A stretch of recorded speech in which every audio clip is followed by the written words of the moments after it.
back to turn your love of sports into a profit center. We're talking the Tuesday, May 10th slate. I'm Jay. He's Dave. And we're here to break down some DFS, some sports betting, some props, all that kind of good stuff. Focused in on the Tuesday main slate, DraftKings, FanDuel, all that kind of good stuff. Dave, how you doing tonight, man? Doing great, Jay. A lot of good stuff on, as always at Win Daily. We got it all covered, NBA playoffs, but here we are talking MLB, and we got a couple of live stuff going on tonight. Looking for some action from the Padres later. Have a live prop in that we have on the website now, so hoping they can cash in for us. So we'll cheer on that, but let's look at tomorrow. I'm ready. Yeah, a little frustrated on Monday night, man. I had a nice little K prop on our guy Rasmussen. He was cruising, but couldn't get that fourth K. Got pulled with 3. So I'm going to lose that bet. Got some other things that were sweating. But looking ahead to Tuesday's slate, there are a ton of aces, Dave. There really is, man. I can really give you a reason to go play Justin Verlander. You got Wright versus Boston, Giolito versus Cleveland, which I think you can fade pretty easily because Cleveland's been battling and they've been hitting and not really striking out. Luzardo versus Arizona, very interesting. We got to see who's starting for the Mets. I'm seeing some mixed reports. It might be Carrasco, might be McGill. If it's Carrasco, really like him versus Washington. And then your guy, Aaron Nola versus Seattle. He should have got a win in his last start, but don't remind me. Phillies bullpen blew that for him. But talk about Verlander for a second. This old dog is going out there, and everybody else is getting taken out in like 60 pitches, 70 pitches. He went 101 prior to that, 91, 85. So you don't really have to worry about pitch count with him. Pretty nice matchup against Minnesota here on the road. Are you paying up for Verlander on Tuesday? I will pay up for Verlander only because some of the guys just below him, I'm a little scared of. You already talked about Giolito. I faded Manoah the other night against the Guardians. It's just they're a tough lineup, as you mentioned, the lefties. So, in certain spots here, in certain lineups, I play a bunch. I will play Verlander. Like you said, nice matchup against Minnesota, a team that doesn't really, threaten you from a home run perspective. I know Buxton has a handful, but he's in and out. They're a heavy righty lineup too, and Verlander's been very good against right-handers. So I like to get some Verlander exposure tomorrow. I think he is in play for a 7-inning game, like you said. These guys like Scherzer, like Verlander, they're getting the trust from their managers, and they're going deeper, and it's really impressive. Verlander is pitching, right? He's back to pitching. He's not trying to out-throw you. He's pitching, and it's been pretty impressive this year. Every time in DK this year, he's scored over 15 points on DraftKings. He averages almost 24. So when you're looking at a pitcher, you want it like a 10K pitcher, you're going to want to get 2.5 times return. That's his average. So I think it's worth playing Verlander tomorrow. Yeah, another guy to mention is Kyle Wright, man. The guy has been balling outside of a game against the Mets, where he got hit up a little bit, 7 innings pitched, 9 hits, 3 earned run, a home run, only 3 Ks. Prior to that, he was just mowing everybody down. In some softer matchups, granted, only one tough matchup versus San Diego. He got 9 Ks there. I don't really know what to make of Boston's lineup right now. Same lineup as last year. That was hitting, that was mashing, played really well. They're kind of soft right now. Devers and Bogarts and that crew is not really instilling so much fear that I want to fade them. I do like Verlander more for safety, but Kyle Wright is definitely in the discussion. I'll probably split up my exposure between the two guys there. And I have reason to fade Giolito. I don't see the same consistency from Giolito. He's had good starts. He's had one great start against the Cubs, but Cleveland finds ways to get on base. Are you in on Giolito or out on Giolito here? Yeah, I'm probably going to be out. I'll be honest. Like, the lefties in that lineup just are tough. Quan has come back. He's hitting. Ramirez obviously hits from both sides, so he'll hit lefty. And they just make you pitch a lot of pitches. That's what got Manoah out of the game the other day in 5. Yeah. So I'm not sure how deep, Giolito can go. It might be a 5-inning game. Even the game against the Cubs, tons of Ks, but he let up like 2 home runs. So it's I think I'm going to pass, but Wright is my guy tomorrow. If you want to say who I'm going to probably have the most ownership of the 3, it's Kyle Wright. And what you said about Boston, I'll make sure you're sure. They're 26th in weighted runs created plus, one of the best, advanced metrics out there. They're 20th in batting averaging against righties. They're 26th in homers. They're a mess right now. You're right. That lineup should be hitting. I thought they'd be a top 10 lineup, but it's time that we just start fading and pounding against them. I love Kyle Wright tomorrow. His 1.74 ERA is carried with the 2.07 FIP, so it's right there where he should be. And like you said, he had won that game versus the Mets, like a rough game, but it was still 7 innings, 3 runs. He only got 3 Ks in that game, I think, or 4. So that's probably what brought down his value, but every other game's been aces and dynamite. Yeah, looking at the top end there, you have Verlander, who is a minus 145 favorite, over under 6.5. Kyle Wright, minus 130 favorite, over under 8. A lot of that's probably due with Atlanta's, their lineup itself. And then you got Giolito, minus 190, the bigger favorite of the bunch, over under 7.5. But I'm going to go against Vegas here. If I do want to come off these big dogs, Luzardo going against Arizona. I've been playing Arizona in spots because they're so cheap, but not tomorrow. Like in spots, Varsho, Peralta, they've been so cheap the past couple of weeks on FanDuel or DraftKings. They made sense if you needed like a small mini stack of a cheap couple lefty bats, a couple righty bats. But Luzardo, 7 Ks, 5 Ks, 8 Ks, 3 Ks, 12 Ks. The Ks are there. The discount is there. 9,100, soft matchup against Arizona. So I kind of like Luzardo coming off that. It's going to be tough to pitch 2 10K guys. 9,100 paired with a 10K guy is possible. Then you got Nola. Carrasco, I believe, is going to start. We got to double check that, Tuesday afternoon, Tuesday morning. But thoughts on Luzardo, Nola, and Carrasco here? Yeah, out of the 3, I'm probably on Luzardo. And like you said, it'll be tough to pair him with one of the higher end ones. So maybe I have to ace Luzardo and reach down. But Nola, look, love Nola, right? And you're right. He should have won his last game out. But I got a couple flags tomorrow that I'm a little worried about. Seattle actually has the best WRC plus in the majors at home against righties. It's 151 when league average is 100. So they actually hit pretty well against righties up there. Nola's a 31% K rate. Seattle doesn't strike out a ton. They're like down in the low 20s, just below 21%. So I'm probably, as much as I like Nola, I think it's a tough little matchup. So I like Luzardo the most out there. And with you, I would like Carrasco. Washington just played a ton of games out west, right? And now they have to fly back east. Always a tough transit back. I just got to know he's starting. He's in the DK lineups. I would like Carrasco if he does toe the rubber, but I'll take Luzardo the most out of those. Yeah, Luzardo 9,100. I don't think, the past couple of days I've been diving deep trying to find a 5K guy, 4K guy, 6K guy. They're out there to pair up, but not tomorrow. For me, I don't want to go Kikuchi. Maybe, who I don't know. I'm staying out of this zone. If you got somebody and you're brave enough to say it today, I called out Jordan Lyles the other day. I said, if you're crazy, you can ride with me. He went out there and did his thing. Yep. On Monday, I do have some cheap shares out there, but I feel like Tuesday, with all these aces that we mentioned, you can at least make a case for 6, maybe 7 top line starters, number 1s or number 2s, especially if Carrasco goes, that there's going to be like 3 of them that go over 20. Probably 2 of them go over 25. One of them might go over 30. So if you dive too deep, it's going to be tough sledding to come back up and make a run of these pitchers. I do think it's a very heavy pitching slate. Make sure you check out Adam's article. He puts one out every single day at windailysports.com, one of the best articles in the industry. So go check that out. But Dave, if you got one of these value guys for pitcher, let's hear it. Yeah, I'll just throw 2 quick names. I'm interested in Clevenger. He's coming back off the injury. Got his first start out there. Actually went into the 5th inning. The Cubs are pretty rough. They're 9-19, I think, overall. I could see myself potentially trying to see if I could steal some ownership shares there. He'll be low owned. And then Bumgarner. Now, the reason I'm kind of on Bumgarner, remember what happened last game? He went up to the ump. They checked his hand, and he had an argument and kicked him out. And since then, the ump has apologized for how he handled that whole thing. Well, that was against Miami, and he's playing Miami again. I think there's a little added motivation. Bumgarner's ERA is sub 2.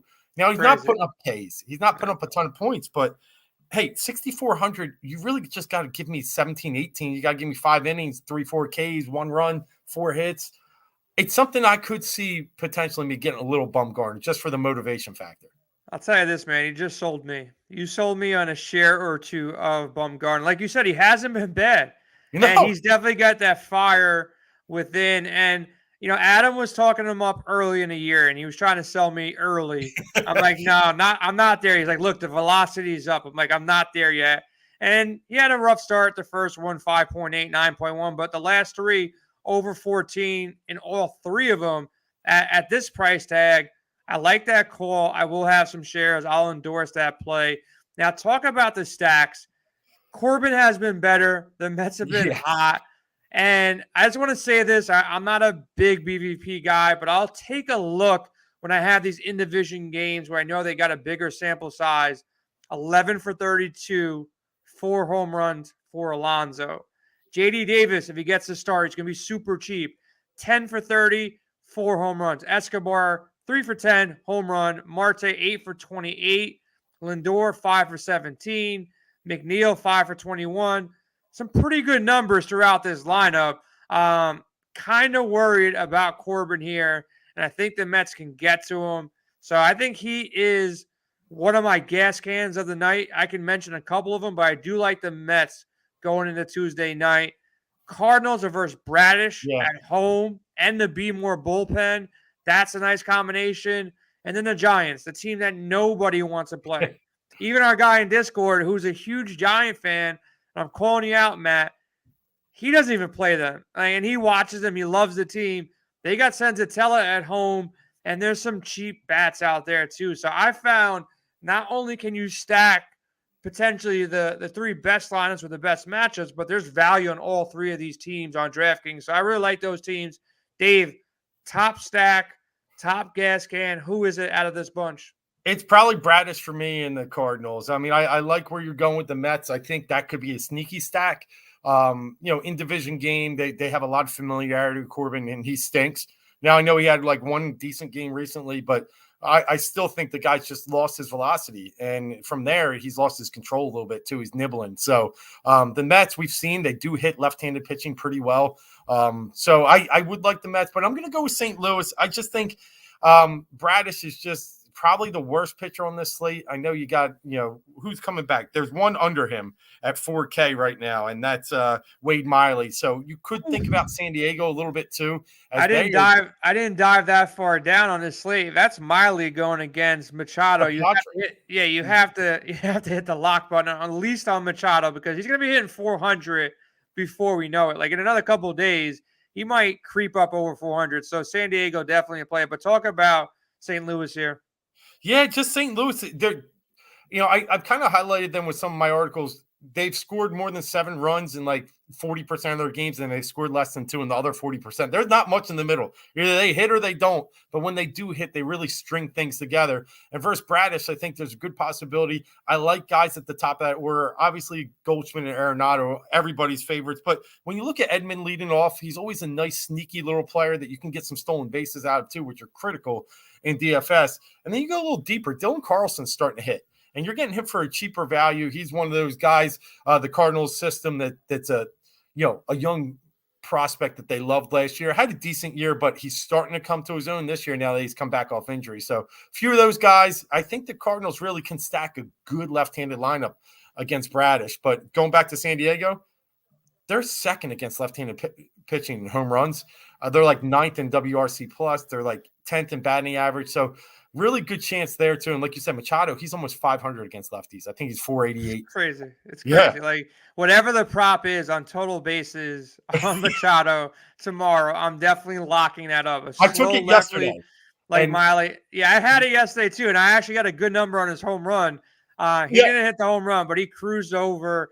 And I was super lucky. I don't know. I took the Padres as well. And they were down 3-1. 2 outs in the bottom of the ninth. And I already had the game as I lost money. Like it was over. I hit my Machado prop. I lost it. And as I'm doing show notes for Sirius, I see that Alfaro walked them off with 2 outs, 3-run shot. I'm like, I already counted that as an L. So that was a nice little hit there. But talking about bets, Dave, I know you got your prop article. You lay down some bets at the Sharp app. You lay down some bets at Win Daily. Make sure you go download the Sharp app, by the way. If you don't know how to spell it, it's SHARP in the App Store, Google Play Store. Win Daily's got you covered. Lineup optimizers, projection models. Like and subscribe to the show so you don't miss these types of shows. But talking about bets for tomorrow, like I said, Machado over bases. You can pretty much lock that up when that line comes out. But what are you seeing on the board real quick while you're looking the night before? Yeah, one of the things I love, and the Sharp app, obviously, go plug it in, find out where you can get the best numbers. I'm going to give you where I found this one. This is at DraftKings, and it's the Milwaukee Brewers tomorrow, first 5 innings, over 2.5 runs. Simply put, Hunter Green is just all over the place. I mean, people love to see the 103-mile-per-hour fastball. Got it. But so do the Brewers. They hit 553 off Hunter Green. They've only had 15 at-bats. They have 4 career home runs off Hunter Green. That's come from Adames, Yelich, some of their better players, Arias, and then Tellez, one of their better hitters this year. He's 3rd in the MLB in barrel rate per at-bat. He's 2 for 2 with 2 doubles. So one of them probably could have gone. So, I mean, I just think it's a really good matchup here to attack a Brewers lineup. Once again, they're put up numbers tonight. I think they ended up losing, but they put up over 5 runs tonight early to attack that Reds lineup in a good hitting park versus a pitcher they love to see who's all over the place. You get it from -105, over 2.5 runs, first 5 innings. I like the Brewers tomorrow.